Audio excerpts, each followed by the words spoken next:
How many of you language learners out there are feeling like at the end of 2024 you weren't as bold and as daring with your language learning as you feel you should have been? I want to tell you that there's still time, and also we should be setting new and higher goals for ourselves as we head into this new year, 2025. I want you to do those things that make you feel a little bit uncomfortable or anxious. I want you to step outside of your comfort zone because that's where your greatest growth occurs. I want you to do things that other people would be surprised to hear that you're doing. I want you to do things that other people might be discouraging you from doing, but that you feel drawn to do. Okay?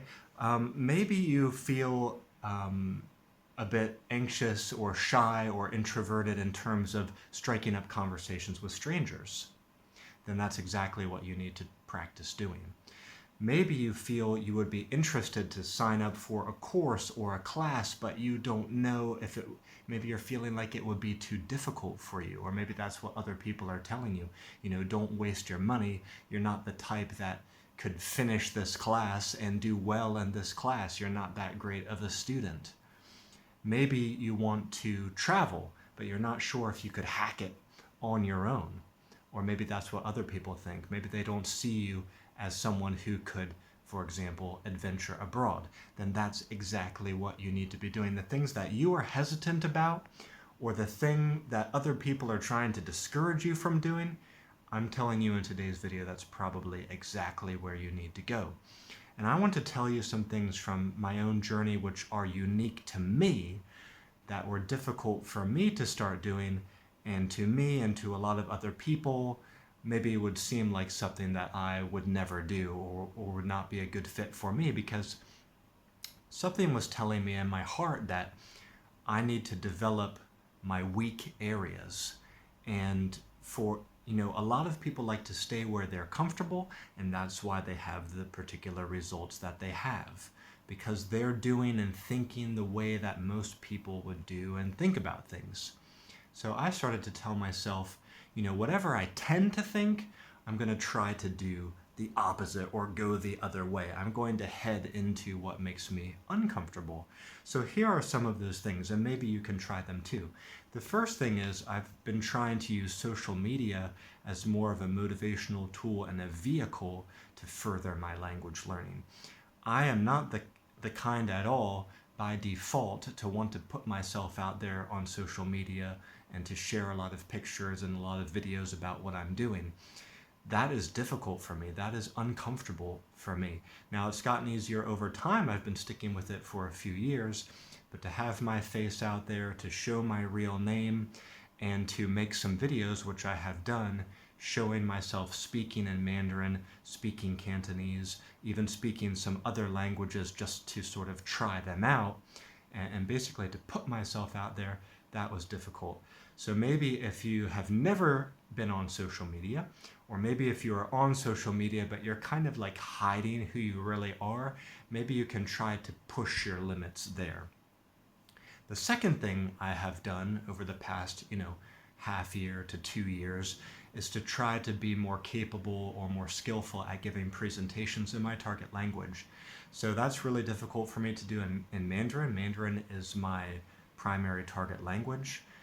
It's really difficult for me to do that totally in Mandarin, but what I felt is if I could skillfully incorporate some Mandarin into my presentations or my seminars or my lessons or my coaching or even my online game events, if doing that even a little bit could help the people that I'm speaking to, then I really ought to try to do it.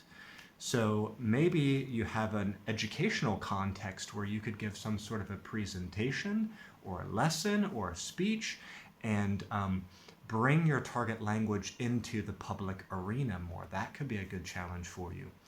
And one more thing that I want to mention to you that I've been doing, which is maybe more unique to me, is trying to organize language gaming events and also language exchange events for other languages that are not necessarily my target language. So I tried to reframe myself and my vision for what I could do, for how I could serve other people, to be something greater than just my particular target language. I felt that if I could bring different language learners together from all over the world, then that would motivate me to learn my target language more. And maybe, just maybe, I would bump into people that are learning my same target language through sort of an indirect way. So by bringing more language learners together who are positive, enthusiastic, and fun-loving, maybe one of their second or third target languages is actually my target language and we both didn't know that. Or maybe they know somebody who's learning my same target language and they could help to connect us. So just bringing more language learners together and trying to help them out, to inspire them, to stay motivated is something that I would try to do. And the reason why it makes me feel uncomfortable is because maybe I don't know anything about their target languages at all, but here I am trying to be in sort of a leadership or organizational role, bringing them together, trying to motivate them and show them how they could learn languages better, and I don't really know their target language. So even though that's a little bit weird and uncomfortable and awkward for me, I felt it could be valuable if I could get better at it. So maybe if there's not a language exchange in your area, maybe you could try to create something which brings together different language learners just to share and to support each other through their journeys. But the bottom line is, we have to surprise the people around us and take the harder route. We have to be willing to do as language learners what so many language learners are unwilling to do. A lot of language learners are too comfortable. They are hiding behind their screens. They are hiding behind their devices. They're doing their Duolingo daily. They're posting their progress. They're having their once a week italki lesson. They're watching their favorite cartoon.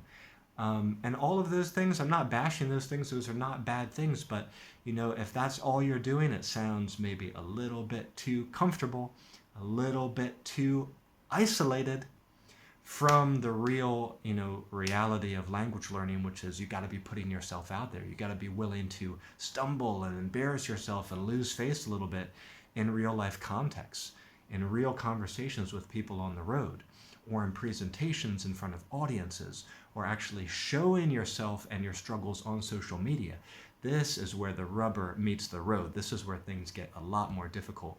So I hope this video can encourage you to push yourself as we head into this new year. I want you to set not just new and more challenging language learning goals, as I'm sure you always have done.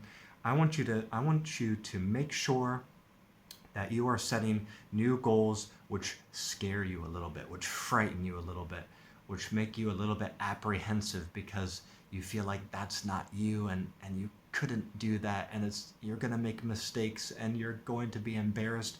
Those types of goals I want you to try to work in. And of course, goals that are more close to real life. Put yourself into more real life contexts which are difficult. It could be through travel, it could be through school, it could be through your job. You need some way to apply what you're learning that is difficult and challenging. That's it for today's video. I'm continuing to wish you the best with your language learning journey, and I'll see you back here next time.